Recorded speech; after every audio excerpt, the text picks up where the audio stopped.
Krista Duhane is a jeweler, but the materials that she uses to make her pieces might surprise you. I say that I make jewelry out of old vintage film camera parts, and then usually they're really shocked. I like to keep it really simple and classic, but still have that kind of industrial feel without kind of moving too far into steampunk, because I want it to not be obvious that they're camera parts. Focal Jewelry Designs began with what Krista calls a grateful fall. The actual project started from a hike on Mount Monadnock. Starting to get really tired, my legs were wobbly, and I was carrying my film camera that I had been starting to get into film photography, and I fell directly on my camera lens, just completely destroyed the camera lens. I decided at that point to take it apart, and once I did, all the pieces just lent themselves really well to jewelry. Small problem though, Krista had no idea how to make jewelry.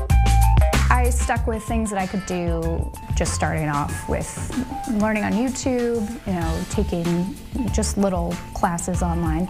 And so it was mostly wire wrapping, and my first, iteration of the jewelry was not quite what I would have liked to sell. But after a class at the Sharon Arts Center, Krista was in business, literally.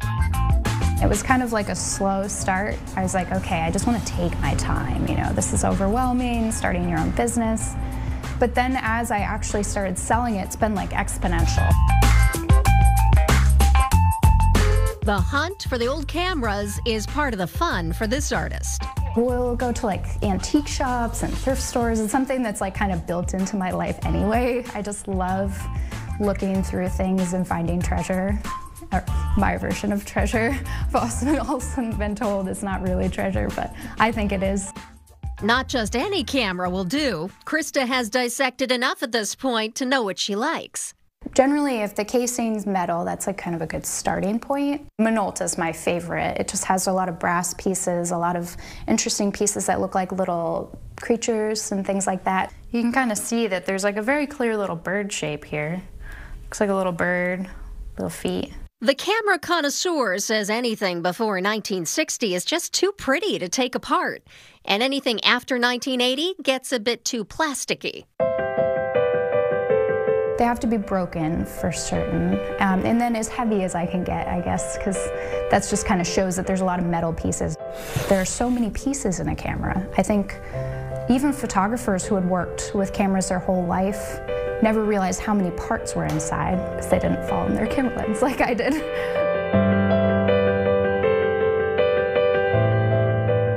January, February, actually around this time of year, I just take apart as many cameras as I possibly can. And then once I've taken them all apart, I sort them.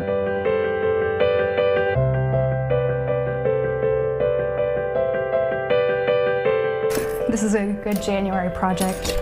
I hammer all of those out and drive my boyfriend and neighbors crazy. Yep, there it goes. Sometimes I just have to go and find them later. Working with such small parts takes a lot of focus, pun intended.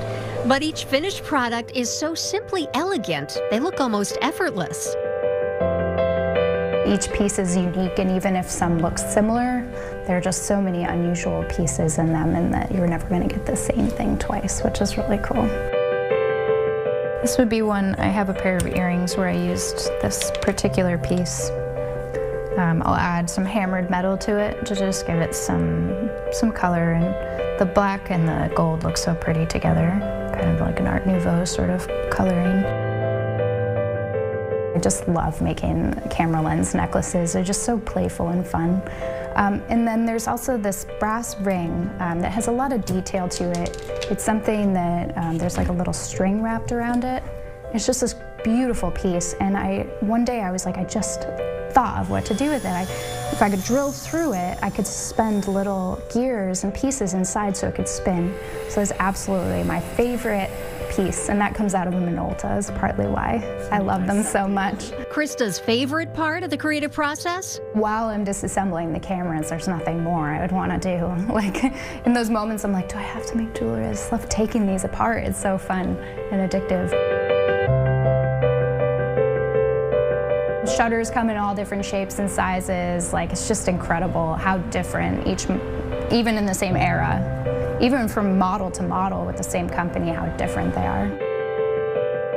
Each camera comes with its own story, and in turn, each new piece of jewelry that Krista makes carries that on.